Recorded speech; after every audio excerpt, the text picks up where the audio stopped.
আসসালামু আলাইকুম এভরিওয়ান, কেমন আছেন? আশা করি ভালো আছেন। আলহামদুলিল্লাহ আমিও ভালো আছি। আজ রান্না করব সিম দিয়ে গুঁড়া চিংড়ি দিয়ে চচ্চড়ি। এই যে দেখুন, গুঁড়া চিংড়ি কি সুন্দর পরিষ্কার করে ধুয়ে নিয়েছি। আর সিমটা শীতের দিনে রেখেছিলাম সংরক্ষণ করে ফ্রিজে। এই যে দেখুন, ভাপ দিছি, গইলা গেছে। এখানে সিম দিয়ে আর গুঁড়া চিংড়িটা চচ্চড়ি করবো। আর চচ্চড়িটা করার জন্য পেঁয়াজ কুচি করেছি, ধনিয়া পাতা কুচি করেছি, কাঁচামরিচ কুচি করেছি। কিভাবে রান্নাটা করতেছি আপনাদের সাথে শেয়ার করতেছি। তো বোনেরা, কড়াইটা গরম হয়ে গেছে, তেলটা দিয়ে দিচ্ছি।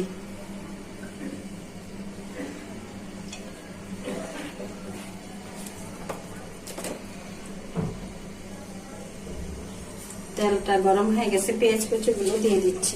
বিসমিল্লাহির রহমানির রহিম।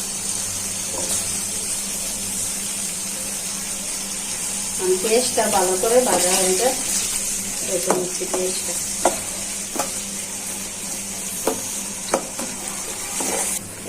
বোনেরা, পেঁয়াজটা ভাজা হয়ে গেছে, এখন একে একে মশলাগুলো দিয়ে দিচ্ছি। মশলাটা যাতে পুড়ে না যায়, হালকা একটু ঝোল দিয়ে দিচ্ছি।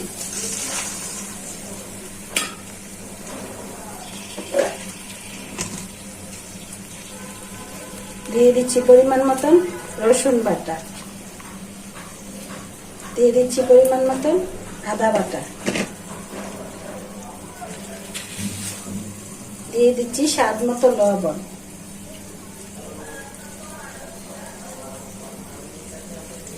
দিয়ে দিচ্ছি পরিমাণ মতন হলুদের গুঁড়া, দিয়ে দিচ্ছি পরিমাণ মতন মরিচের গুঁড়া, দিয়ে দিচ্ছি পরিমাণ মতো জিরার গুঁড়া,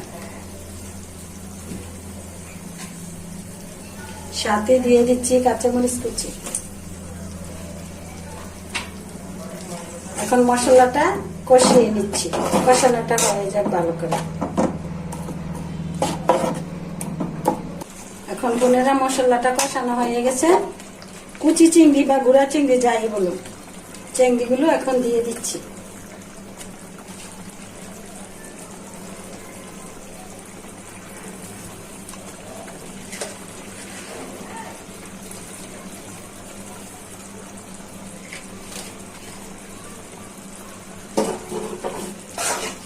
এই যে দেখুন কি সুন্দর। আর এই চিংড়িগুলো হইতে বেশি সময় লাগে না।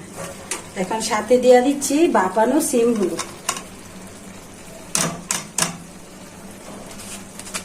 বেশি চামড়াটা ফেলাই দিচ্ছি যাতে চচ্চড়িটা স্বাদ লাগে। ফ্রিজে সংরক্ষণ করে রেখেছিলাম। তা এখন বোনেরা, ভালো করে তরকারিটা হয়ে যাক।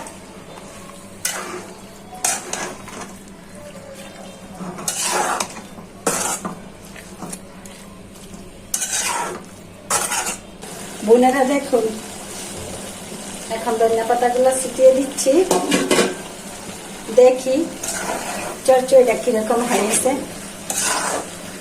মাশাআল্লাহ, দেখতে অনেক সুন্দর হয়েছে। আমি একটু চেখে দেখি। মাশাআল্লাহ, সেই স্বাদ। কুচু চিংড়ি দিয়ে সিম দিয়ে চচ্চড়ি রান্না করেছি। তো বোনেরা, ভালো থাকবেন, সুস্থ থাকবেন। আমার ভিডিওগুলো বেশি বেশি দেখবেন, লাইক কমেন্ট করে আমার পাশে থাকবেন। আল্লাহ হাফেজ।